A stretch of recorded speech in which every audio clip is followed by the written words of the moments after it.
Баршаңызға қайырлы күн достар, менің каналыма қош келдіңіздер. Бүгін баклажаннан дәмді котлеттер жасайтын боламыз. Бұл тағамды таңғы асқа жасаса да болады, жасалу жолы жылдам әрі оңай. Котлет сочный болып шығады екен, сіздер де жасап көріңіздер. Видеоның соңына дейін менімен бірге болыңыздар. Ол үшін бізге 2 баклажан қажет болады. Баклажандарды видеода көрсетілгендей жіңішке етіп турап шығамыз.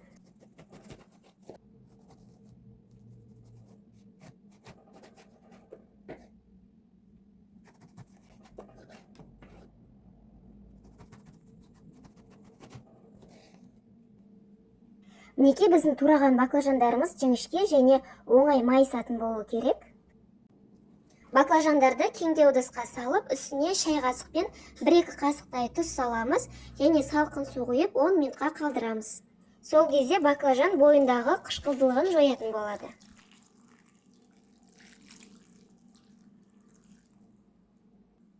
Тұзы араласу үшін кішкене қозғап жібереміз және баклажан толық суда бату үшін үстіне тарелка қоямын. Пиязды блендерден өткізіп аламыз. Менде бұл жерде 2 кішкентай пияз, егер үлкен болса, біреуде жетеді.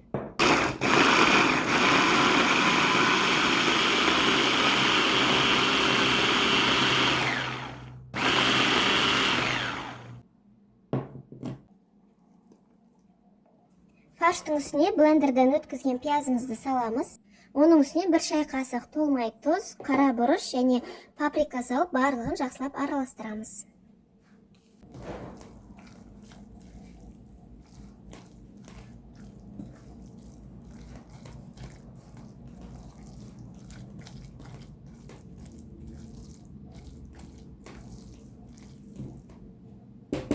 Суда тұрған баклажандарды алып, салфетканың үстіне қойып, құрғатып алатын боламыз.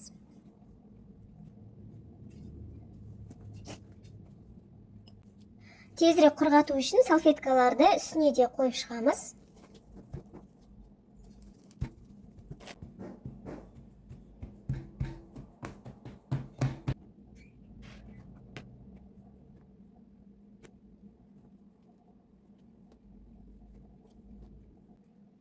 Құрғатып алған баклажандардың үстіне фарштан салып шығып, қолмен жақсылап біркелкі етіп үстіне жайып шығамыз.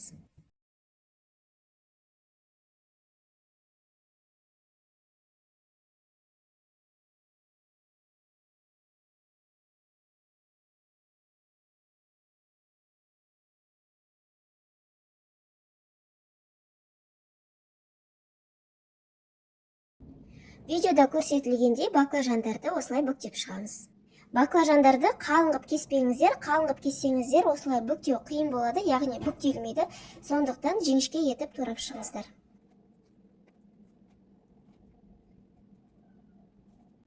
Бөлек ыдысқа жұмыртқаларымызды жарып саламыз, үстіне жарты шай қасықтай тұз және қара бұрыш салып, венчикпен жақсылап араластырамыз.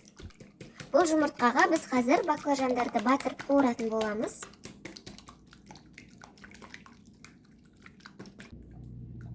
Жұмыртқаның үстіне сүтті құйып тағы да араластырамыз. Енді 2-3 ас қасықтай ұнды салып, тағы да жақсылап араластырамыз.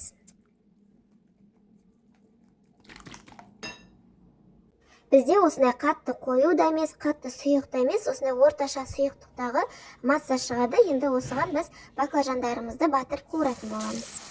Баклажандарды орташа отта қуыратын боламыз.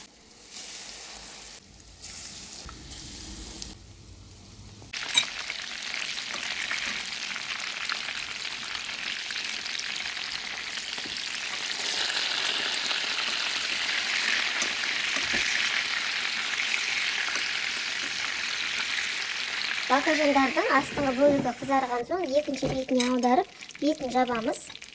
Аударған беті қызарып піскенше, беті жабулы күйінде орташа отта ұстаймыз.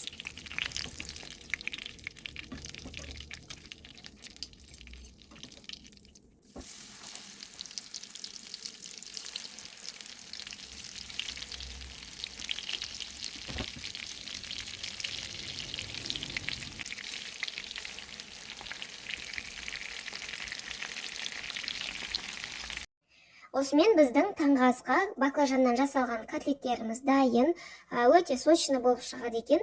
Сіздер де жасап көріңіздер, ұнайды деген ойдамын. Видеом сіздерге пайдалы болса, лайк басып, пікір қалдыра кетіңіздер. Арнама тіркелуді ұмытпаңыздар. Назарларыңызға рахмет. Қош сау болыңыздар.